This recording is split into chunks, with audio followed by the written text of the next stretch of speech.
Hello नमस्कार दोस्तों। मैं हूं निर्मल और आप सबका दी एनवी क्लासेस में स्वागत करता हूं। दोस्तों, हमारी सीरीज चल रही है, पता ही होगा, एक लूसेंट चल रही है और एक आपकी पॉलिटी की सीरीज चल रही है। देखिए, हम लूसेंट में क्या क्या डिस्कस कर रहे हैं, हम लोग पॉलिटी डिस्कस कर रहे हैं और मिडाइवल हिस्ट्री चल रही है अभी। ठीक है, आज की क्लास में जो हम डिस्कस करेंगे वो है पॉलिटी। आपने टाइटल में देख लिया होगा। और पॉलिटी में हमने लास्ट क्लास में पढ़ लिया था फंडामेंटल ड्यूटीज और आपका डीपीएसपी। पढ़ा क्या नहीं पढ़ा था? बिल्कुल पढ़ा था सर। आज हम पढ़ेंगे पार्लियामेंट। आज एक नया टॉपिक स्टार्ट कर रहे हैं, वो है हमारा पार्लियामेंट। और ये पूरे कॉन्स्टिट्यूशन का आई थिंक सेकंड सबसे बड़ा टॉपिक माना जाता है फंडामेंटल राइट के बाद, क्योंकि इसमें हमें काफी सारी चीजें डिस्कस करना है। ठीक है, हमें क्या क्या डिस्कस करना है? देखो, हमें पार्लियामेंट का फंक्शन डिस्कस करना है, पार्लियामेंट किस किस से मिलकर बना है डिस्कस करना है, पार्लियामेंट के अंदर क्या क्या आता है, क्या काम करती है, सब कुछ डिस्कस करना है। चलिए, तो शुरुआत से हम डिस्कस करेंगे सब कुछ। देखिए, चलो यहाँ समझो कैसे डिस्कस करेंगे सब। एक मिनट रुकिएगा। देखो, हमें पता है कि जो हमारी डेमोक्रेसी है वो तीन पिलर से मिलकर बनी है। कौन कौन से पिलर? एक है आपका लेजिस्लेटिव, दूसरा है आपका जुडिशरी, है ना, और तीसरा है आपका, सॉरी, दूसरा लिखो एग्जीक्यूटिव। दूसरा कौन सा लिखो? एग्जीक्यूटिव। और तीसरा कौन सा आपका? जुडिशरी। इसको हिंदी में लिखेंगे विधायिका। ठीक है, इसको लिखेंगे कार्यपालिका और इसको लिखेंगे न्यायपालिका। ठीक है, इस तरह समझो, विधायिका, कार्यपालिका और न्यायपालिका, तीन चीज पढ़ना में। अब जो विधायिका होती है उसका मतलब क्या होता है मैं वो आपको बता देता हूं। देखो, विधायिका का मतलब होता है आपका लेजिस्लेचर, मतलब ऐसी बॉडी जो कानून का निर्माण करती है, या ऐसी बॉडी जिसका काम है कानून बनाना है, या वो कौन सी बॉडी होती है? Law making body. और इसी को हम लोग बोलते हैं लेजिस्लेटिव। हर एक देश की अपनी अपनी क्या होती है? लेजिस्लेटिव होती है। अपने अपने देश की क्या होती है? एक लेजिस्लेचर बॉडी होती है हर एक देश की।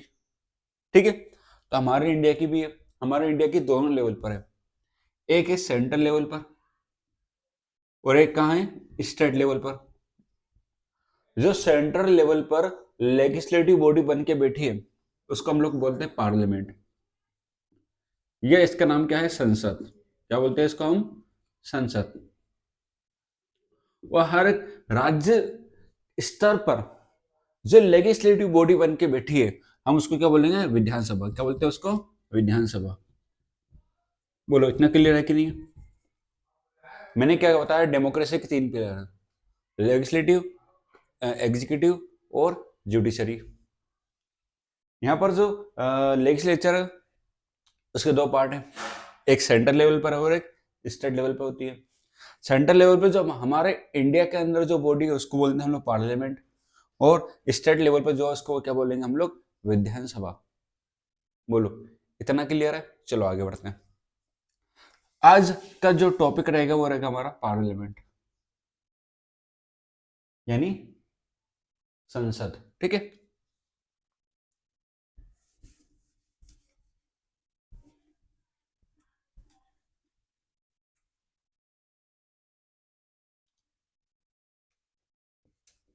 चलो समझो संसद के बारे में। संसद होती क्या है, क्या काम करती है?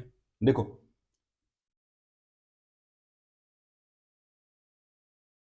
जो पार्लियामेंट या फिर जो संसद होती क्या है, ये एक लॉ मेकिंग बॉडी है। इसका काम एक ही है, वो क्या है? कानून को बनाना।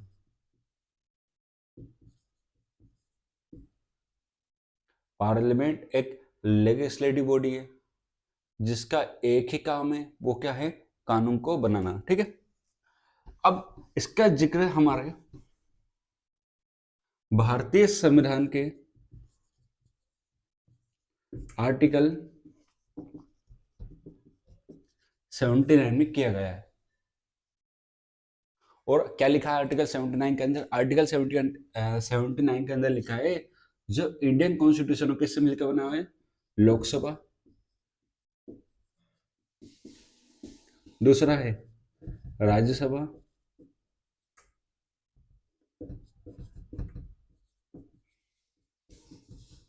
और जो तीसरा है क्या हो सकता है? मैंने क्या कहा? आर्टिकल 79 ये बोलता है कि हमारा पार्लियामेंट किस किस से मिलकर बना है। आप लोग क्या पढ़ते हो? लोकसभा और राज्यसभा, बस इतना ही, इसके आगे कभी गए नहीं। तो इसके आगे एक और है, वो है आपका राष्ट्रपति यानी प्रेसिडेंट। चलो, लोकसभा राज्यसभा का तो समझ में आता है, ये प्रेसिडेंट क्यों लिखा?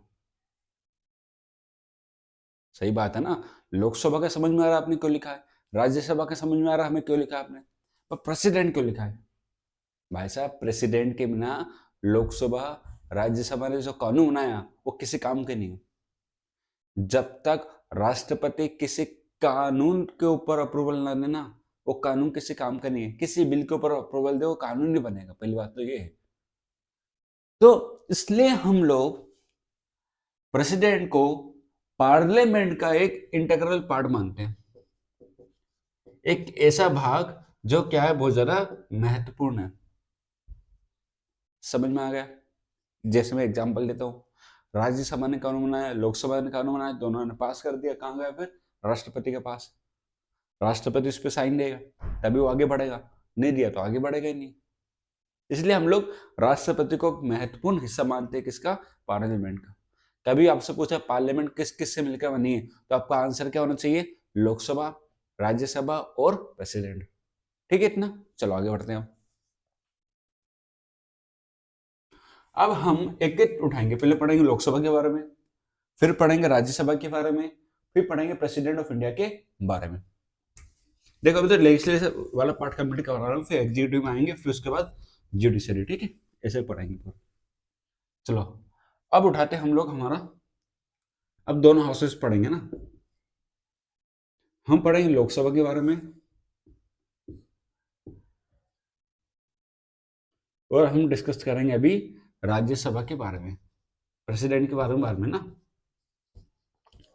इन दोनों में हमें क्या पढ़ना है? इन दोनों में हमें पढ़ना है क्या क्या? पहले है होते क्या है, मतलब इंट्रो पढ़ेंगे दोनों के बारे में एक छोटा सा। दूसरा पढ़ेंगे कि लोकसभा के मेंबर बनने के लिए क्या चाहिए, क्वालिफिकेशन, डिस्क्वालिफिकेशन किस प्रकार से कर सकते हैं, इनका टेन्योर क्या होता है, इनका इलेक्शन कैसे होता है, लोकसभा राज्यसभा के क्या क्या फंक्शन है, ये सब कुछ हम डिस्कस करेंगे, है ना। इन सब के बारे में चर्चा करेंगे बड़े ही आसान और सरल भाषा में, बहुत सिंपल लैंग्वेज में, आराम से समझ में आएगा सब कुछ। ठीक है, मैं धैर्य बना के रखो, इतना डिटेल में नहीं पढ़ाऊंगा जितना आप समझ रहे हो ना। ऐसा नहीं कि भाई लोकसभा 15 दिन लोकसभा चल रही है, नहीं ऐसा नहीं। जितना आपके एग्जाम के पॉइंट ऑफ व्यू से काम का है बस उतना पढ़ेंगे, बाकी इसके अलावा हम कुछ नहीं पढ़ेंगे। ठीक है, चलो अब क्या उठाए सबसे पहले, राज्यसभा की लोकसभा? सबसे पहले राज्यसभा को उठाते, लोकसभा को उठाते हैं ना। चलो लोकसभा, लोकसभा इतना बड़ा क्यों है ना, तो वही कंप्लीट नहीं हो पाएगा ना एक क्लास में, 2 क्लास कम से कम लोकसभा को चाहिए। देखो इसका क्या पढ़ना है, सबसे पहले पढ़ते हैं इसका इंट्रो, एक बेसिक। क्या है बेसिक, पढ़ेंगे इसके बारे में। देखो जो लोकसभा है ना, हम उसको क्या बोलते हैं? House of the people. बोलते ही नहीं बोलते? बिल्कुल बोलते हैं सर, ऐसा क्यों बोल रहे हो आप? अच्छा, ये 2 हाउस की जरूरत क्यों पड़ी, लोकसभा राज्यसभा? जब दोनों पढ़ लोगे तो पता चल जाएगा ना, अभी मत पूछो फालतू सवाल। चलो हम पढ़ते हैं लोकसभा के बारे में। लोकसभा एक पार्लियामेंट का हिस्सा है ना, जिसके बारे में आर्टिकल 81 में लिखा हुआ है। लोकसभा क्या है? एक लोअर हाउस है। कैसा हाउस है? एक लोअर हाउस है। हाँ, अब ये भी समझो कि लोकसभा बना कब, जो हमारा लोकसभा बना वो कब बना था? 17 अप्रैल 1952। सर गलत बोल रहा हूँ, क्यों? हमने पढ़ा ऐसा, एक कॉन्स्टिट्यूंट असेंबली बनी थी, एक सीएलसी बनी थी उससे भी पहले। अरे भैया कॉन्स्टिट्यूएंट असेंबली को उस दिन खत्म कर दिया था जब आखिरी मीटिंग थी। कॉन्स्टिट्यूएंट असेंबली को भंग कर दिया गया था भैया। एक नई हाउस बना, नया हाउस बने। वो कौन सा हाउस थे? राज्यसभा और एक लोकसभा। ठीक है, इतना क्लियर है। चलो सर अब बताओ, ये तो आपने बता दिया कि एक लोअर हाउस है, ठीक है। 17 अप्रैल 1952 में इसका क्या हुआ था, गठन हुआ था। अब बताओ सर, लोकसभा के अंदर कितने सदस्य हो सकते हैं और वर्तमान में कितने सदस्य हैं? सबसे बड़ा सवाल, लोकसभा में टोटल कितने मेंबर हो सकते हैं, वर्तमान में कितने सदस्य हैं? अब ये समझो, हमारी लोकसभा में कितने मेंबर हो सकते हैं? टोटल हो सकते हैं 550 सदस्य। लेकिन किंतु वंतु परंतु सुनो, क्या सुनो, जो हमारा आर्टिकल आर्टिकल 81 और 331, ये दोनों ये बताते हैं कि लोकसभा में कितने मेंबर होना चाहिए। ये दोनों बताते हैं कि लोकसभा में कितने सदस्य होना चाहिए। और 2026 तक, क्या बोल रहा हूं मैं, 2026 तक टोटल लोकसभा की स्ट्रेंथ कितनी रहेगी? 550 ही रहेगी। सर बोलो, अब गलत हो। हमने कई किताब में पढ़ा है 545, हमने कई किताब में पढ़ा है 543, हमने कई किताब में पढ़ा है आपका 552, पर आप ये अलग ही जा रहे हो बिल्कुल। अब गलत हो, रुको मैं सबूत के साथ बात करूंगा, रुको अब एक मिनट ना।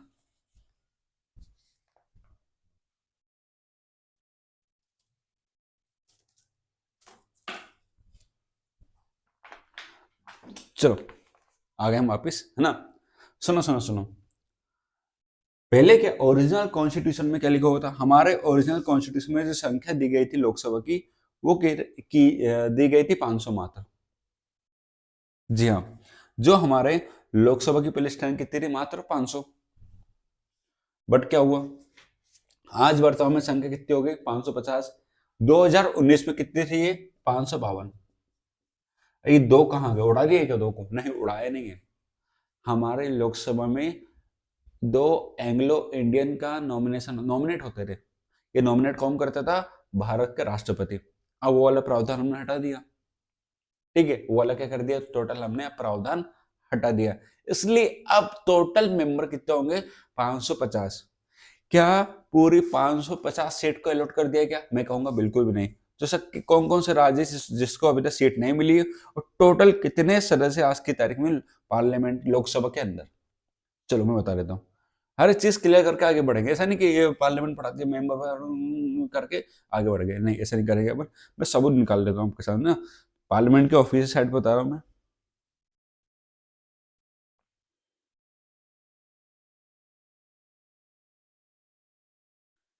देखिए अभी लोकसभा के वर्तमान में चुनाव हुए थे नहीं हुए थे? बिल्कुल हुए थे, ठीक है।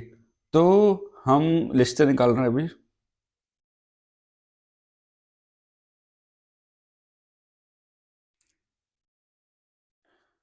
देखो सुनो सुनो, अपने हर जगह अलग अलग चीजें पढ़ी हुई।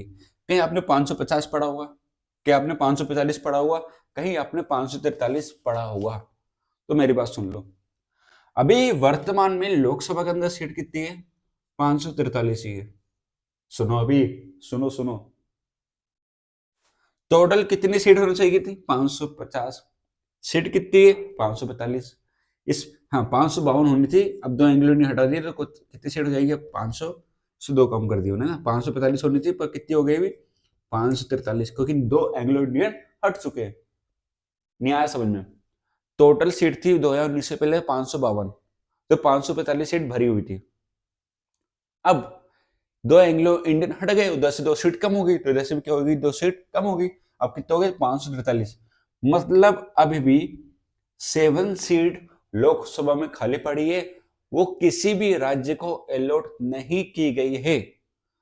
मैं ये कह रहा हूं 2026 के बाद it may be possible Lok Sabha की सीट बढ़ जाए या फिर वो 7 सीटों का अलॉटमेंट किसी को मिल जाए।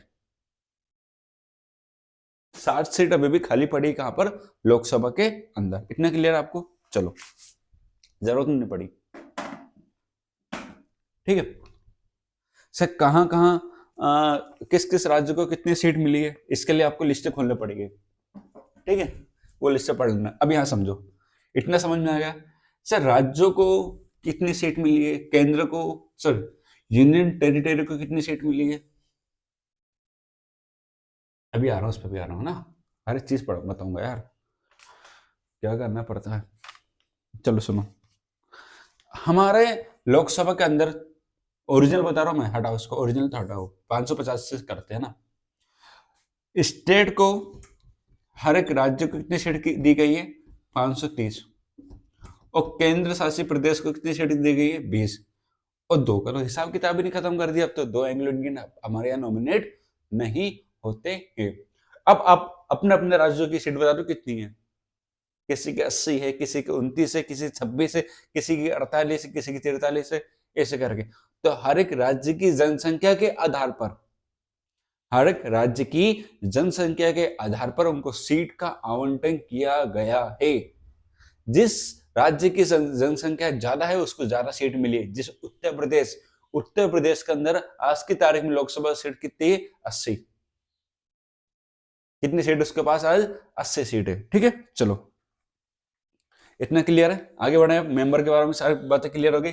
सर मेंबर बनते कैसे, कैसे बनेंगे, कितने कार्यकाल के लिए बनेंगे, और मेंबर बनने के लिए क्या क्वालिफिकेशन होना चाहिए। सबसे पहले ये बताओ सर, यदि मैं मेंबर बनना चाहता हूं तो मेरे अंदर क्या क्या क्वालिफिकेशन होना चाहिए। काफी आसान है, बहुत सरल है, कुछ ऐसी कोई तकलीफ वाली बात नहीं है। यदि आप सदस्य बनना चाहते हो, आपको क्या क्या क्वालिफिकेशन चाहिए। मान लो आपको भैया सरकारी तैयारी करो, आपको ऐसा लगता है सर हमें तो इस देश को सुधारना है, तो इस देश को सुधारने के लिए हमें क्या बनना, सांसद। तो हमारी क्या क्वालिफिकेशन है ये बताओ सर। सुनो, तुम भी सांसद बन सकते हो, तुम्हारे अंदर भी वो क्षमता है। क्या क्वालिफिकेशन होना चाहिए लोकसभा मेंबर बनने के लिए। क्वालिफिकेशन क्रमांक फर्स्ट, आपको भारत का नागरिक होना जरूरी है। COI मतलब भारत का नागरिक, citizen of India. Aadhaar card पे लिखना होना चाहिए आप भारत का नागरिक हो। दूसरा, आपकी आयु 25 वर्ष होना चाहिए मिनिमम। जी हाँ, भारत का प्रधानमंत्री बनने के लिए भी 25 साल की आयु जरूरत है। और यदि आपको सांसद बनना है तो मिनिमम 25 ईयर्स चाहिए तो चाहिए। तीसरा, अब दिवालिया घोषित नहीं होना चाहिए पार्लियामेंट, मतलब कोर्ट के द्वारा, या कहीं कोर्ट ने आपको पागल साबित तो नहीं कर दिया, ये होने से आप अपने ऊपर मत लेना, ये मेरी आदत है आप बाप बोलने की, ठीक है। तीसरा, आपका वोटर लिस्ट में नाम होना चाहिए। क्या होना चाहिए, आपका वोटर लिस्ट में नाम होना चाहिए। ये क्वालिफिकेशन आपके अंदर हो तो आप क्या बन सकते हो, मेंबर बन सकते हो, कहाँ के, लोकसभा का चुनाव आप लड़ सकते हो। बोलो, इतनी बातें क्लियर है, बोलो क्लियर है कि नहीं है। हुँ? इसमें से कोई ऐसी बात जो ऊपर से गई हो, बोलो, क्या कोई ऐसी बात जो आपके ऊपर से गई हो। तो ये बताया, ऐसे कुछ पढ़ा ही नहीं मैंने ना। चलो ठीक है, आगे बढ़े। चलो बढ़ते हैं आगे। इतना क्लियर आपको, वोटर लिस्ट में नाम होना चाहिए, 25 साल की आयु होनी चाहिए, भारत का नागरिक होना चाहिए। चलो बहुत बढ़िया, समझदार हो तुम। अब हम पढ़ते हैं सर, चुनाव कैसे होगा, इलेक्शन। अब अगली कहानी हम पढ़ेंगे इलेक्शन की, चुनाव प्रोसेस समझा देता हूँ, सिंपल लैंग्वेज समझो। इलेक्शन में होता है कि इलेक्शन की प्रोसेस क्या होती है कि भैया, इलेक्शन की प्रोसेस होती है कि क्या करते हैं, जो election commission commission of India, जो भारत का इलेक्शन कमीशन है, वही चुनाव करवाता है किसका, पार्लियामेंट का। उसकी प्रोसेस क्या करेगा, वो एक डेट डिक्लेयर कर देगा कि हम इस तारीख से क्या करेंगे, चुनाव करेंगे, ठीक है। और फिर क्या होता है, जो यदि किसी कैंडिडेट को चुनाव लड़ना है तो अपना नॉमिनेशन फॉर्म भरता है। क्या भरेगा वो? नॉमिनेशन फॉर्म भरेगा। नॉमिनेशन फॉर्म भरने के बाद वो कहाँ जाएगा? इलेक्शन कमीशन ऑफ इंडिया के ऑफिस में जाएगा और फॉर्म भर देगा और फॉर्म सबमिट कर देगा। फिर वहां पर क्या दिलाई जाएगी? उसको शपथ दिलाई जाएगी। ठीक है, तो इलेक्शन कैसा होता है यहाँ पर लोकसभा का? लोकसभा के अंदर जो इलेक्शन होता है वो है डायरेक्ट इलेक्शन। अब इलेक्शन के दो प्रकार होते हैं, एक होता है डायरेक्ट इलेक्शन और दूसरा होता है इनडायरेक्ट इलेक्शन। डायरेक्ट इलेक्शन जहां पर भारत का नागरिक क्या दे रहा है? वोट की बटन दबा रहा है, मतलब ईवीएम मशीन की बटन दबा रहा है, तो वो क्या होगा? Direct election. यदि हमारी तरफ से हमारा जो रिप्रेजेंटेटिव है, जो प्रतिनिधि है, चाहे वो क्या हो आपका एमएलए हो या एमपी हो, यदि वो वोट दे रहा है तो वो क्या होगा? Indirect election. हमने वोट दिया, डायरेक्ट इलेक्शन। हमारी तरफ से हमारे प्रतिनिधि ने वोट दिया तो वो कैसा इलेक्शन होगा? Indirect election. सारी बातें सटीक रूप से क्लियर है? बिल्कुल। चलो, अब जो ये इलेक्शन होता है ना, ये कैसा होता है? Direct election. क्या होता है? Direct election. और हमारे लोकसभा का इलेक्शन कैसे होता है? रेगुलर बेसिस पर, मतलब इन एवरी 5 ईयर। हर 5 साल में क्या होता है? लोकसभा का इलेक्शन होता है। और इलेक्शन कितनी सीट पे होता है मध्य पूरे भारत में? वो होता है आपका 543 सीटों पे होता है। वो अलग अलग चरणों में, अलग अलग फेसेस में ये इलेक्शन करवाया जाता है। समझ में आएगा? लोकसभा का इलेक्शन सिंपल है। कितना होता है? 5 साल का। तो अभी मैं आपको जब उसके वो पढ़ेंगे ना अपन, क्या बोलते हैं, फंक्शन, तो उसमें बता दूं सरकार कैसे बनती है, सब बता देंगे उसमें ना। ठीक है, 543 सीट होती है। 543 सीट पर हर 5 साल में क्या होता है? हमारे यहाँ चुनाव होता है। अभी कब हुआ था चुनाव? अभी हुआ था, पता ही है आपको। अब कब होगा चुनाव? 5 साल बाद 2029 में होगा। ठीक है, अभी हुआ 2024 में, अब कब होगा? 2029 में होगा। अभी चुनाव हुआ था, आपको सारी बातें पता है लोकसभा के बारे में। चलो आगे बढ़ते हैं। किसी का कोई सवाल हो तो कमेंट बॉक्स में कर देना। ठीक है, अब लाइव चल रही है क्लास, अपनी रिकॉर्डेड होती है। चलो, इलेक्शन समझ में आया। अब बताओ कार्यकाल कितना हुआ? टेन्यूर या फिर कार्यकाल? लोकसभा का कार्यकाल कितना होता है? मार्ट साहब बता दो। तो मैं कहूंगा पूरी लोकसभा का। भाई साहब, मैं जो शब्द बोल रहा हूं प्लीज उसको केयरफुली सुनना। मैं ये कह रहा हूं पूरी लोकसभा का कार्यकाल कितना होता है? 5 वर्ष का होता है, 5 ईयर्स का। मैं फिर से दोहरा रहा हूं तो तुम फिर से सुनो। पूरी लोकसभा का कार्यकाल कितने साल का होता है? 5 5 5, 5 5 5 साल का। अब मैं जोर को दे रहा हूँ, जब मैं आपको राज्यसभा पढ़ाऊंगा तो उसमें आपको समझ में आया जोर मैंने क्यों दिया इतना, है ना? इतना जोर मैंने क्यों दिया है आपको समझ में आ जाएगा। बहुत बढ़िया सर, क्या बात है। सर चुनाव हो गया, ठीक है, कार्यकाल। हम अब चुनाव के बाद की प्रोसेस बताओ। सुनो, कार्यकाल कितना होता है? 5 साल का होता है। क्या सर इसका कार्यकाल बढ़ाया जा सकता है क्या? बिल्कुल बढ़ा सकते हैं। कैसे? मत समझो। मान लो अगला चुनाव होना 2029 में। मान लो चुनाव कब होता है हमारे यहाँ? 22 जून में होता है, मान के चलते हैं, है ना? मई जून में क्या होता है? हमारे चुनाव होता है। मान लो जनवरी के महीने में क्या लग गए भैया? जनवरी के महीने में आपातकाल लग गई देश के अंदर, इंटरनल डिस्टर्बेंस बढ़ गया, आर्म रेबेलियन हो गया, उसके बाद किसी ने अटैक कर दिया बाहर से, है ना, एक छोटा सा बम फेंक दिया, तो वॉर जैसी स्थिति पैदा हो गई। तो उस कंडीशन में यदि मान लो, उस कंडीशन छोड़ो, यदि मान लो आपातकाल लग गया, इमरजेंसी लग गई, तो इस कंडीशन में लोकसभा का कार्यकाल 1 साल के लिए बढ़ाया जा सकता है। मैं क्या बोल रहा हूं? लोकसभा का कार्यकाल 1 साल के लिए बढ़ाया जा सकता है। इतनी बात दिमाग में बैठी सटीक रूप से?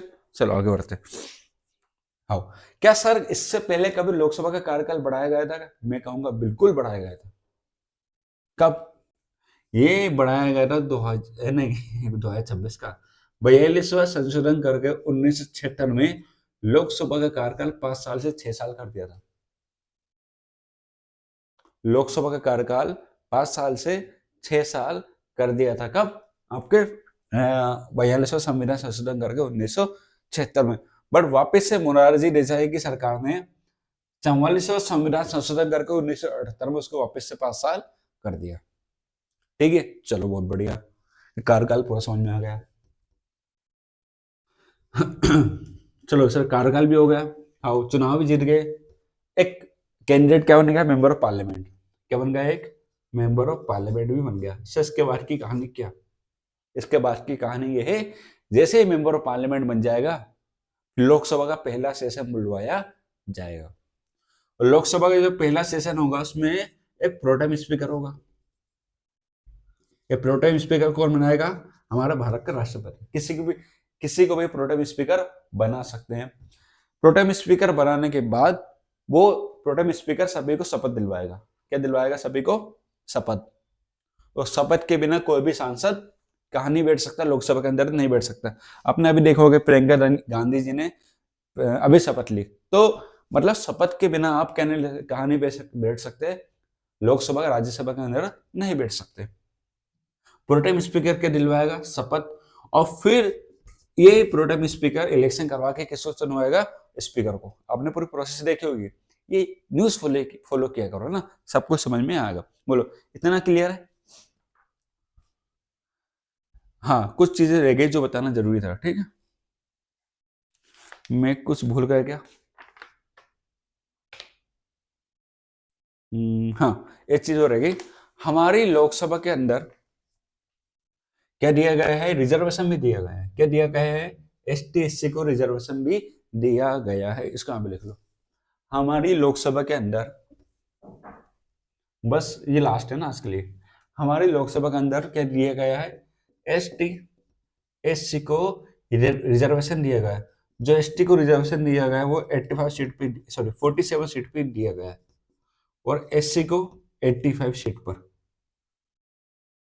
मैं फिर से बोल रहा हूँ, हमारी लोकसभा के अंदर एसटी को कितना रिजर्वेशन दिया गया है? 48 सीट पर। कितना? 48। और एससी को कितनी सीट पे दिया गया है? 85 सीट पर दिया गया है। और सीट का थोड़ा सा अलॉटमेंट को समझ लो। सुनो, हमने अभी देखा था कि हमारे यहाँ, देखो इसको पूरा फिर से लिख लेना, ठीक है? उसको ऐसे लिखो, टोटल सीट कितनी है? 550 है कि नहीं है? लिख रहा हूं मैं? हाँ लिख रहा हूँ। 550 सीट में से 530 किसको दी गई है? राज्यों को। और 20 किसको दी गई है? यूटी को, केंद्र शासित प्रदेश को। इसी 530 में से 85 सीट किसके लिए रिजर्व है? एससी के लिए। वो 48 सीट किसके लिए रिजर्व है? एसटी के लिए। ठीक है, वो समझो। जो यूटी में, उसमें से आपको दिल्ली को कितनी दे दी? 7 सीटें, और 6 किसको दिए है ना? अदर को। तो हो कितनी हो गई टोटल? ये 13। मतलब 7 सीट अभी के पड़ी है खाली। किसकी? आपके केंद्र शासित प्रदेश की। और 104 कॉन्स्टिट्यूशन अमेंडमेंट करके हमने जो आपका एक्सटेंड कर दिया एसटीएससी का रिजर्वेशन, प्लस एंग्लो इंडियन का नॉमिनेशन हटा दिया। एंग्लो इंडियन नॉमिनेट नहीं किए जाते हैं। राज्यसभा में किसी भी सदस्य को नॉमिनेट नहीं किया जाता है। चलो, अब ये होगा सदस्य की भी होती है कुछ कंडीशन। हमने ये तो बता दिया कि वे सदस्य बनने की क्या क्वालिफिकेशन होना चाहिए। अब यहाँ पर सदस्य को हटाया भी जा सकता है। सदस्य की क्या होती है? डिस्क्वालिफिकेशन भी होती है। ये आज के लिए आखिरी है, ठीक है? सदस्य को हटाया भी जा सकता है। हमने क्वालिफिकेशन समझ ली। सदस्य बनने के बाद की कहानी समझो। मान लो लोकसभा का चुनाव जीत जाता है, बस उसकी भी होती है कुछ कंडीशन। क्या क्या होता है? कुछ सदस्य ऐसे होते हैं जो पहले से राज्यसभा के मेंबर भी होते हैं, लोकसभा में आके बैठ रहे हैं, 2-2 सीट से चुनाव लड़ रहे हैं, फिर 2-3 सीटों से चुनाव लड़ते हैं, तो उस कंडीशन में क्या होगा समझो। तो हमें समझना है डिस्क्वालिफिकेशन कर दो, है ना? चलो, सदस्य बनने के बाद की कहानी होती है ना, इसलिए मैंने उसको भी तो बताया नहीं, अब बताऊंगा उसको। चलो, फंक्शन तो कल ही पढ़ेंगे, आज तो हो भी नहीं पाएंगे, वैसे भी लंबा हो जाएगा फंक्शन पढ़ाएंगे तो ना। 1 घंटे की 1.5 घंटे क्लास हो जाएगी फिर। चलो, अब हम समझते हैं डिस्क्वालिफिकेशन। ये सब लूसेंट के अंदर लिखा नहीं है ना, डिस्क्वालिफिकेशन। चलो, क्या किसी सदस्य को डिस्क्वालीफाई किया जा सकता है? क्या बिल्कुल किया जा सकता है। ठीक है, चलो क्या क्या डिस्क्वालिफिकेशन होना चाहिए, कर सकते हैं। मान लो क्या होता है, कुछ सदस्य ऐसे होते हैं बड़े लालची टाइप के, उनको सीट चाहिए तो चाहिए। वो क्या करते हैं, वो पहले तो हाउस क्या करते हैं, house of sorry house of the people नहीं, हाँ लोकसभा और राज्यसभा दोनों के मेंबर होते हैं। मान लो वो राज्यसभा का भी था और लोकसभा का भी है, तो उसको भाई साहब एक समय के अंतराल से पहले पहले उसको किसी एक सीट खाली करना पड़ेगी। ऐसा नहीं करता है तो उसकी 10 दिनों के बाद एक सीट खाली अपने आप हो जाएगी। देखो इसमें लिखा भी, मेरे पास कॉन्स्टिट्यूशन किताब है। If a person is already membership of anyone on the house but relative next house this member of first at the date of election, if he lost his membership yearly house will be continue। क्या बोला, यदि मान लो वो पहले से राज्यसभा का member है, चुनाव जीत गया किसका, लोकसभा का, तो उसको अपनी पहले वाली सीट खाली करना पड़ेगी। अब सर लोकसभा का मेंबर तो हो नहीं सकता ना, राज्यसभा का मेंबर ही। हाँ यदि सुनो, अब इसको वैसे समझो, अब कोई मेंबर ऑफ पार्लियामेंट है, सॉरी जो एमएलए, मान लो हमारे शिवराज सिंह चौहान थे। अब शिवराज सिंह चौहान पहले मध्य प्रदेश के एमएलए का चुनाव लड़ा, बुधनी से जीत गए। फिर वापस से उन्होंने सांसद का चुनाव लड़ा, कहां से, विदिशा से, है ना। अब सॉरी वापस से उन्होंने क्या किसका चुनाव लड़ा, सांसद का लड़ा। तो अब क्या करेंगे, वो अपनी जो एमएलए वाली सीट है उसको खाली करनी पड़ेगी उनको, बुधनी वाली सीट क्या करनी पड़ेगी उनको खाली, क्योंकि अब वो क्या बन चुके हैं, मेंबर ऑफ पार्लियामेंट, तो उनको एमएलए की सीट खाली करना पड़ेगी।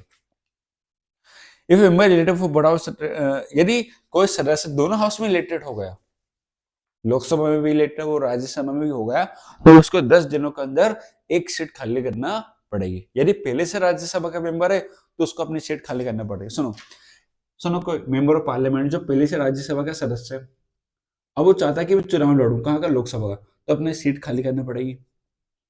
जैसे इलेक्शन के डिक्लेयर हो जा डेट, या फिर जीत गया तो उसको फिर भी खाली करना पड़ेगा। अब इसके भी इसमें मान लो उसने राज्यसभा की सीट खाली कर दी, लोकसभा का चुनाव भी हार गया, तो गया हो तो फिर सांसद ही गई उसकी। दूसरा, ये नहीं मान लो, मैंने दूसरा क्या बताया, यदि सेम टाइम पर एक ही समय पे वो दोनों हाउस के लिए क्या हो जाए, जीत जाए, दोनों हाउस में क्या हो जाए, जीत जाए, राज्यसभा का मेंबर बन गया, लोकसभा का मेंबर भी बन गया, तो उसको एक हाउस की सदस्यता छोड़नी पड़ेगी। यदि 10 दिनों में ऐसा नहीं करता है, यदि 10 दिनों में ऐसा नहीं करता, उसकी सीट अपने आप चली जाएगी। कौन सी सीट जाएगी, राज्यसभा की सीट चली जाएगी।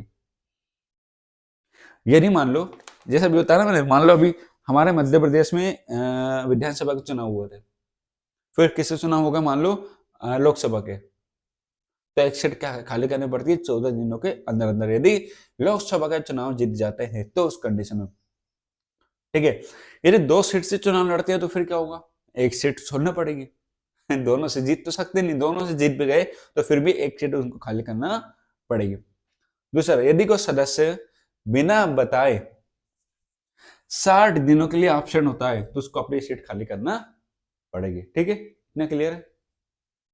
चलो, तो ये थी पूरी कहानी हमारी लोकसभा और के बारे में। लोकसभा के आज हमने क्या पढ़ा, सदस्य तक पूरी कहानी कर ली। आज हमने क्या पढ़ा, लोकसभा के बारे में इंट्रो पढ़ा, कितने सदस्य होते हैं, कैसे चुनाव होता है। ठीक है, कल की क्लास में पूरा फंक्शन पढ़ा दूंगा, पूरे फंक्शन पढ़ेंगे। लोकसभा कैसे बिल आती है, लोकसभा में कानून कैसे पास होता है, लोकसभा में की स्पेशल पावर कौन सी है, कॉमन पावर कौन सी है, ये सारी बातें हम कल की क्लास में डिस्कस करेंगे। आज की क्लास में सिर्फ नहीं, बाकी आपसे मुलाकात करेंगे हम नेक्स्ट क्लास में, है ना। यदि आपके पास कोई डाउट है तो प्लीज कमेंट बॉक्स में जरूर पूछिएगा। आज से क्लास से बोर्ड पे होंगी, अभी लैपटॉप से हो रही थी। हाँ, जो मैंने क्लास पढ़ी ना अभी, बार बार भूलने वाली, वो जरूर देख लेना, अच्छी क्लास है ना। पर्सनली ट्रिक अच्छी बताई थी मैंने, है ना, ये पता है मुझे। चलो, यदि इसको लेकर कोई डाउट है तो प्लीज पूछिए। वो सिंपल लैंग्वेज करते हैं ना, कोई ऐसे मैंने कॉन्स्टिट्यूशन की भाषा प्रयोग नहीं करी है ना, बहुत बड़ी भारी आवाज, सर भारी हो जाए, गिर जाओ तो क्या फायदा। चलिए, तो फिर आपसे मुलाकात करेंगे नेक्स्ट क्लास में। प्लीज ज़्यादा से ज़्यादा सब्सक्राइब करो, लाइक करो, शेयर करो, तो फिर अपन कुछ नया करेंगे, है ना। चलिए फिर मिलते हैं नेक्स्ट क्लास में। Thank you very much. जय हिंद, जय भारत।